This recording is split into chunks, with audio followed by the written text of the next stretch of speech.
Hi, and welcome back. I released 2 videos on the same day last week, to everyone's surprise, as I'd been offline for half a year before that. The first one, that I released in the morning, was a thoughtful, considered plugin review that I worked on for some time, with examples using original music. The second was a low-effort video of just me talking that I banged out in the afternoon in response to a comment on the first. Guess which one got more views? So I'm not going to apologise for pumping out another low-effort video that probably should have been an email. You lot really only have yourselves to blame. The question came in an email some time ago, and it was an interesting one that forced me to think about what I'm doing when I use EQ and why. I started writing a script, but then my health went downhill and I didn't finish it until now. I'll paraphrase it because it's a bit long. How do I deal with the fact that EQing a signal can change its loudness? Do I compensate manually? Do I use auto gain? And more importantly, why do I do it that way? First of all, let's talk about the yin-yang of EQ. If I dial in a low shelf cut, conceptually, that's equivalent to a high shelf boost, if we assume that the loudness difference will be normalized out in some way further down the chain.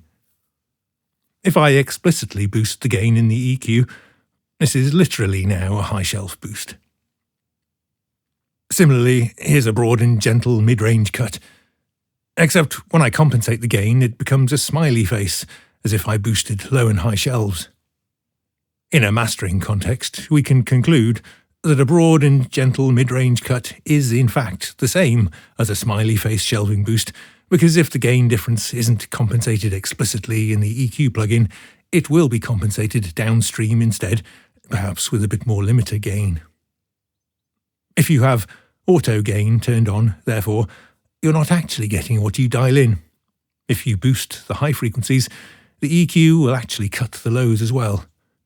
If you cut the mids, you're also boosting highs and lows.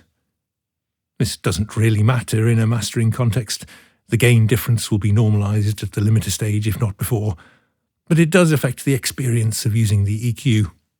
Personally, I prefer to get exactly what I'm dialing in, so I tend to leave auto gain off, and I'll compensate manually if I need to. A mastering context is the one where I'm personally most likely to use manual gain compensation in an EQ so that I can bypass without a loudness change, but I still quite often don't for a few reasons. Mastering style EQ moves tend to be quite subtle and often only make tiny differences to the loudness. And of course, they're often in opposite directions, for example, a low shelf boost combined with a low mid cut, which might be largely neutral in terms of overall loudness change. Plus, of course, when the loudness difference is quite subtle, it's quite difficult to hear. So what I tend to do is to create an entire mastering chain, minus the limiter, and loudness compensate the chain instead. Here's a workflow tip which should apply to any DAW, not just Reaper. When I master, I always keep a muted bypass track at the top of the session, which is just the original unprocessed mix. It gets the same clip gain as the copy below that I'm actually processing, but nothing else. And I can solo this channel at any time to bypass my entire mastering chain without any glitches from plugins with latency, etc. I can even do complex parallel processing if I want, or create manual multiband setups. And no matter how convoluted it gets, I've always got that easy reality check bypass at the top. So rather than worry too much about setting the correct amount of gain in every plugin, including the EQ, I'll get it as close as I can, then just tweak my faders so that my overall bypass is still loudness matched. When I add the limiter, I do that on the master channel. That way I can still do a meaningful bypass of my processing and compare my full mastering chain to the original mix with just a limiter.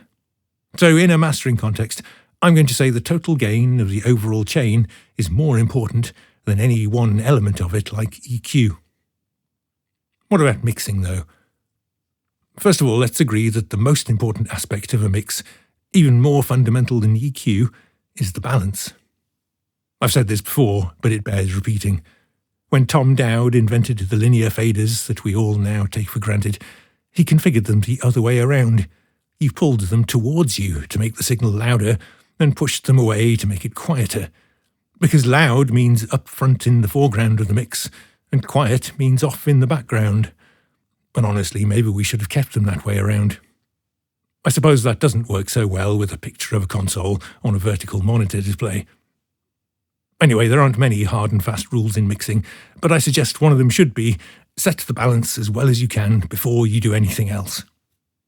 Let's assume you did that. So you have a part, let's say it's the snare drum, and it needs some EQ, but you've set the balance as well as you can regardless. What does that actually mean? It means most of the signal is in the right place, but some frequencies are too loud or too quiet. So let's think of our EQ as an extension of the fader, which allows us to change the balance at specific frequencies. There's too much low mid-range, so let's cut a few dB of that. Where did that leave us?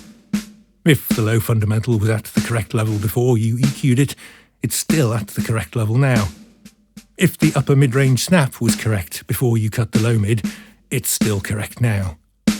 So if you compensate the loudness change from that cut, whether manually or automatically, you'll just make those other elements too loud, and now you have to trim the fader down to restore your balance. Let's consider a different example. You've got a vocal part, and you add a gentle high shelf boost at about 10 or 12k. There's usually very little energy up in the top octave, so a slight boost there is unlikely to affect the loudness in any significant way. But it could make a significant difference to your perception of the balance. More high frequencies will make a part seem closer, and vice versa. So maybe that boost would need to be compensated. It kind of depends how you set the fader beforehand, though. Maybe you turned it up until the low, chesty resonances of the voice seemed like they were in the right place, but then reached for the high shelf boost precisely because it still didn't seem sufficiently upfront and intimate. In that case, that shelf boost is exactly what you want, and there's nothing to compensate. So my main point about EQ within a mix is, don't worry so much about whether it changes the loudness of a part. Focus instead on how it changes the balance of the mix. Cutting, clashing frequencies might make a part seem clearer and more distinct, despite being technically quieter. This is the main reason I also rarely use auto gain within a mix. Whether the EQ needs compensating or not is in itself a mixing decision, which I don't want to delegate. The other reason is a hangover from my live sound days. I don't like the fact that auto gain features almost never tell you how much gain they're applying. That applies to compressors as well. In a live sound context, it's very important to know how much gain you're adding to a vocal mic, so you know how close you're getting to the feedback danger zone. I'm drifting off the subject now, though.